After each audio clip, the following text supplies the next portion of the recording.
Expérimentons la vision 3D stéréoscopique vue dans la semaine 2 du MOOC. Le principe repose sur la constitution de deux images presque identiques, avec un léger décalage à droite des objets en avant-plan sur l'image destinée à l'œil gauche et un léger décalage à gauche de ces objets d'avant-plan sur l'image destinée à l'œil droit. Pour commencer, j'ai donc créé deux images, une destinée au fond représentée par deux arbres et une destinée à se situer en avant-plan et constituée d'une voiture dont le pourtour est transparent.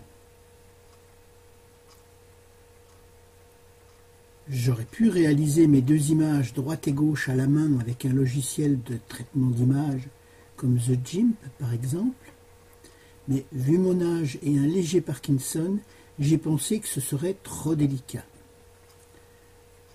Donc, pourquoi ne pas la réaliser en HTML grâce aux objets Canvas qui permettent de positionner des images avec une précision du pixel?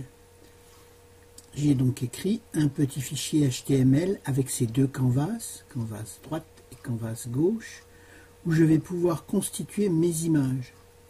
J'ai ajouté deux autres canvas vierges destinés à recentrer le résultat et à régler la séparation entre les deux images. Dans chacun des deux canvas actifs, j'ai chargé le même fichier représentant les deux arbres. Puis j'ai chargé toujours dans les mêmes canvas la voiture en choisissant la même hauteur et un décalage de 20 pixels sur la position horizontale. Admirez le résultat produit. Restait à fabriquer une lunette pour séparer la vision des deux yeux. Rendez-vous dans l'atelier. Je suis parti d'un tuyau de descente d'eau de pluie d'un diamètre de 80 mm, simplement parce que j'en avais de disponible.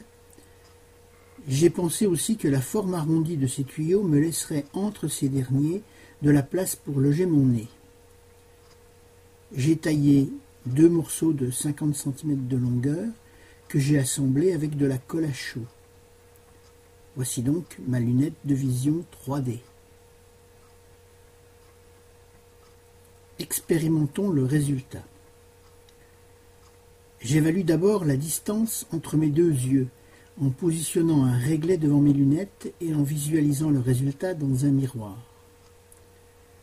J'observe donc l'image virtuelle. Ça sert, les cours du MOOC.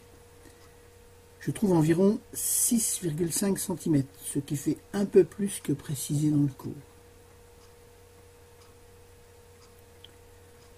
En ajustant la largeur du canvas intermédiaire et en utilisant les commandes CTRL+ et CTRL-, j'ajuste la taille de mes images pour avoir un écartement de 6,5 cm et des images d'environ 6 cm de côté.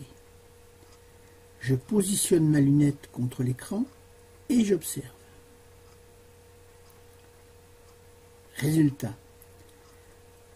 En fermant alternativement chaque œil, je vérifie que chaque image n'est visible que par l'un d'entre eux. Je perçois vaguement le relief, en percevant la voiture légèrement en avant des arbres. Néanmoins, il me semble aussi que mon œil droit est plus dominant, car l'image de droite me paraît plus nette. Il faudra sûrement que je retourne voir mon docteur des yeux. Néanmoins, pour les futurs jeux destinés à mes petites filles, je pense que je retiendrai plutôt une solution d'indice monoculaire, plus simple à mettre en œuvre.